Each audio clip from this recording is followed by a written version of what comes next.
धन्यवाद छ सभामुखज्यूलाई।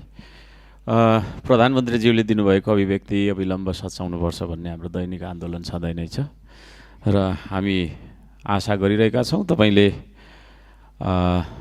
त्यो अभिव्यक्तिलाई रेकर्डबाट हटाउने आदेश दिनुहुनेछ र हाम्रो भौगोलिक अखण्डताको रक्षार्थ तपाईँ उभिनुहुनेछ भन्ने विश्वास लिएका छौँ। र मैले यहाँ दुई चारवटा कुरा राख्न चाहेको छु। यो रौतहटको गौर नजिकमा चाहिँ भारतले उच्च बाँध बाँधेर यो लाल बकैया र बागमतीको निकासलाई बन्द गरेको कारणले त्यहाँनिर चाहिँ डुबान हुने गरेको भन्ने खालको रिपोर्टिङ आएको छ। यो बारेमा सत्य तथ्य के हो नेपाल सरकारको सम्बन्धित निकायले सम्बन्धित मन्त्रालयले ध्यान दियोस् र भारतको भूभाग चाहिँ हामीले बचाइदिनुपर्ने, हाम्रोमा चाहिँ डुबान गर्नुपर्ने भन्ने खालको त्यो राष्ट्रघाती सन्धि, राष्ट्रघाती सम्झौता, राष्ट्रघाती करार हो जस्तो मलाई लाग्छ। त्यो विषयमा चाहिँ नि नेपाल सरकारले गम्भीर भएर खोजोस् र गर्नुपर्ने आवश्यक कार्य गरोस् भन्ने माग राख्न चाहन्छु। अर्को कुरा, भूमि व्यवस्था मन्त्रीज्यूलाई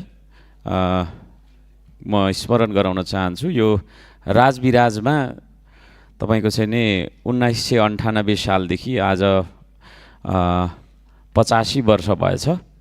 85 वर्ष पहिलादेखि त्यहाँनिर चाहिँ तपाईँको बिटौरी जग्गा भनेर चाहिँ तपाईँको नगरपालिकामा कर तिरेर त्यहाँ 70 बिघाको आसपासमा बसोबास भइराखेको रहेछ। ती मानिसहरूले चाहिँ धनीपूर्जा मागेर आन्दोलन भएको 1 महिना करिब भइराखेको रहेछ। कहिले अर्धनग्न आन्दोलन गर्ने, कहिले के गर्ने, त्यो विषयमा सम्बन्धित निकायले, सम्बन्धित मन्त्रालयले, इभन सबै नेपाल सरकार सबैलाई म आह्वान गर्न चाहन्छु, आग्रह गर्न चाहन्छु, त्यो विषयमा त्यो आन्दोलन किन गरिरहेको छ भन्ने बारेमा चासो र चिन्ता देखाउनुपर्छ र आन्दोलनकारीको माग चाहिँ त्यहाँ हामीलाई धनीपूर्जा दिनुपर्छ भन्ने रहेछ। त्यो 85 वर्षदेखि होइन धनीपूर्जाको लागि आन्दोलन गरिरहनु यो तपाईँको चाहिँ के अरे अत्यन्तै अन्यायपूर्ण देखिन्छ। त्यसतर्फ नेपाल सरकारको ध्यान जाओस् भन्न चाहन्छु। भने 2017 सालदेखि रामधुनी सुनसरी 1 मा पर्छ सभामुख महोदय, त्यो मेरो चुनाव क्षेत्र पनि हो। त्यो सुनसरी 1 को रामधुनी 7 मा 64 बिघा भन्ने जग्गा छ। त्यहाँनिर चाहिँ त्यो बस्ती छ। त्यहाँनिर झोडा फाँडेर बसेको आज तपाईँको चाहिँ के अरे 66 वर्ष भएछ। त्यहाँ पनि त्यहाँका स्थानीयले धनीपूर्जा पाउनुभएको छैन। अब यो 100 वर्षसम्म 200 वर्षसम्म पर्खिँदाखेरि पनि लाल पूर्जा नपाउने यो कस्तो देश हो यो, अचम्म लाग्छ। यो देशलाई चाहिँ नि अब हामीले निकास दिनुपर्छ। विकास मात्रै कुरा गरेर हुँदैन, निकास पनि दिनुपर्छ र त्यो निकासको पर्खाइमा, लाल पूर्जाको पर्खाइमा त्यहाँका बसोबास गर्ने बसोबासी स्थानीय दाजुभाइ दिदीबहिनीहरू बसिराख्नु भएको कुरा म नेपाल सरकार, सम्बन्धित मन्त्री, सम्बन्धित मन्त्रालयलाई जानकारी गराउन चाहन्छु।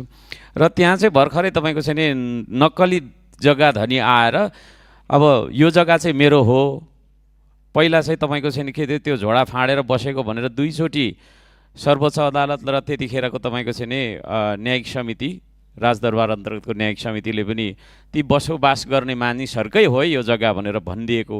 तर 81 अहिले चाहिँ आएर फेरि नक्कली जग्गा धनी निक्लेर जग्गा हाम्रो हो, कतिमा किन्छौ किन भनेर चाहिँ तपाईँको दुःख दिइराखेको भन्ने जानकारी आएको छ। त्यसतर्फ नेपाल सरकारको ध्यान जाओस्। र अन्त्यमा म के भन्न चाहन्छु भने महिनौदेखि वर्षौँदेखि पनि रहेछ कति त त्यो माइती घरमा अस्ति भर्खर मैले हाम्रो क्विक एक्सन मिनिस्टर भन्न चाहन्छु हाम्रो गृहमन्त्रीज्यू, उहाँ अत्यन्तै क्विक एक्सन पनि लिनुहुन्छ। उहाँ आफै पनि त्यहाँनिर चाहिँ तपाईँको फिल्ड भिजिटमा जानुभएको थियो र म उहाँलाई अनुरोध गर्न चाहन्छु, उहाँ मार्फत सबैजनालाई अनुरोध गर्न चाहन्छु, त्यो माइती घरमा 10औं थरी मानिसहरू वर्षौँ वर्ष महिनौँ महिना त्यहाँ डेढै कसेर बसिराख्दाखेरि नेपाल सरकारले पक्कै पनि ध्यान दिनुपर्छ, सम्बन्धित निकायले ध्यान दिनुपर्छ र के खालको चाहिँ माग उहाँहरूले गरिराख्नु भएको छ भन्ने बारेमा ध्यान दिएर न्याय दिनुपर्छ भन्ने माग राख्न चाहन्छु। र यिनै कुराहरू छन्। र अन्त्यमा फेरि पनि प्रधानमन्त्रीज्यू तपाईँको चाहिँ नि छिटो आएर यहाँ उहाँले आफ्नो अभिव्यक्तिलाई सच्याउनुहुनेछ भन्ने विश्वास लिँदै यति भन्न चाहन्छु। धन्यवाद छ।